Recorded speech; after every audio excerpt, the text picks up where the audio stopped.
So we had that first house, we paid 300 grand. We put down 10,000.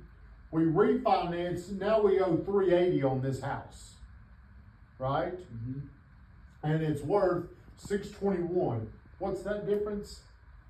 621. Well, after 5 years, let's say we owe 360 on it. 621 minus 360. Yeah. 261,000. Now we got 261. 261. Okay. Plus we're running this other game. We had 100K. What are we gonna do with that house? How many do you want to buy? Depends on how much you get qualified for, but I would say at least 3. What we're gonna buy? Now we're gonna buy 3 houses. And let's just say we put $33,000 down on these guys. We bought. Let's say we did $300,000 houses. So we owe 267. 300. We owe 267. Okay. Now what was the math here? Year 1, how much would it be worth? 315. What's year 2? I think it was 327. Yeah, it went up about It was 330. 330. 330. 347.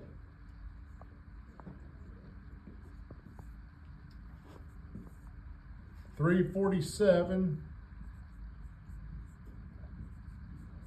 364.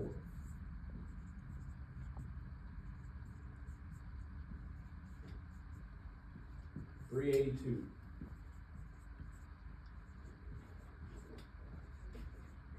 Okay, so we started with, we're 267.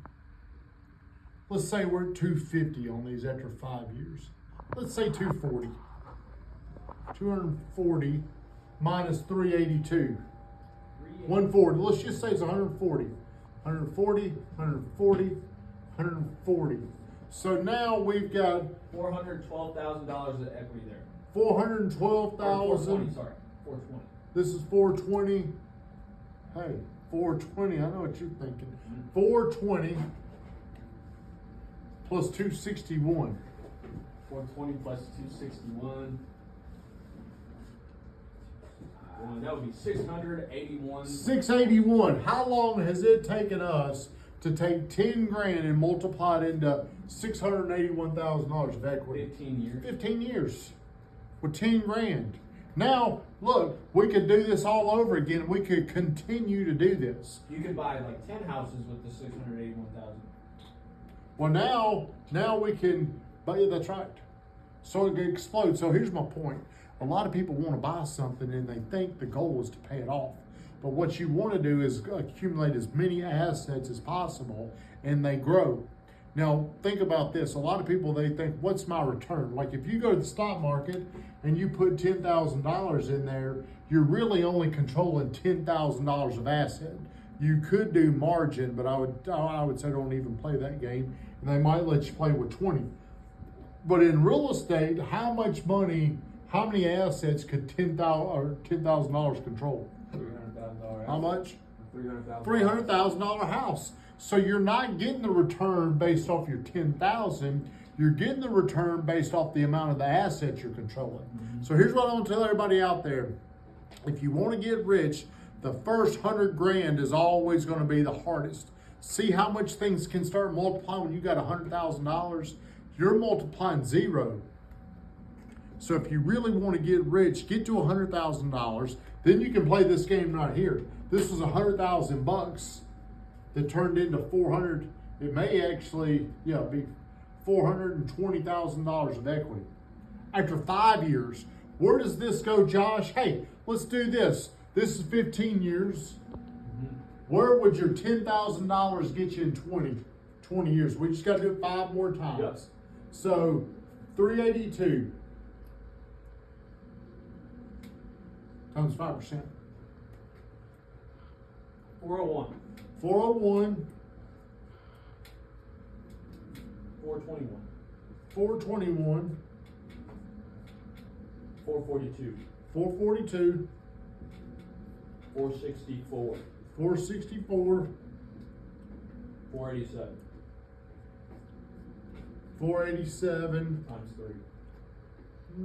Well, we gotta do the equity. So let's just say if we owed Oh, yeah. 220 on this, 220 minus 487, 267. 267 times 3, 802. 802, plus, if we did this again, Yeah. That'd be if we did this again, we're 621 621. times 5%.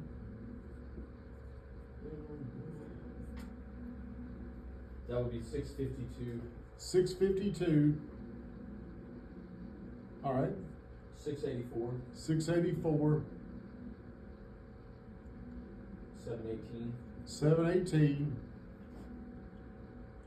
754. 754, 792. 792, 792 minus, we're at 360. I thought it was 261. That was our equity. Oh. That was our equity. So let's say now we owe about 220. 220 minus 792. 572. 572 plus, what was that number? Was it? 810,000. What did I write it down? 802. Or 802. Plus 802. At this point, you would be considered a millionaire. That's, yeah. 1.375 That's right. million. Now, how much money did it take to turn 10 grand over 20 years into 1.3 million? 10,000 bones. 10,000. The more money you put into it, the more you can do this. Imagine if you had 10,000 and then you started another game. You want as many assets. So let's say we got 3 assets worth 487, and we got this big one up here worth 802 after 20 years. Mm-hmm. So you want to stack as many of these as possible. Get to 10 grand, buy a house, let that deal get good, refinance it, and start buying other ones.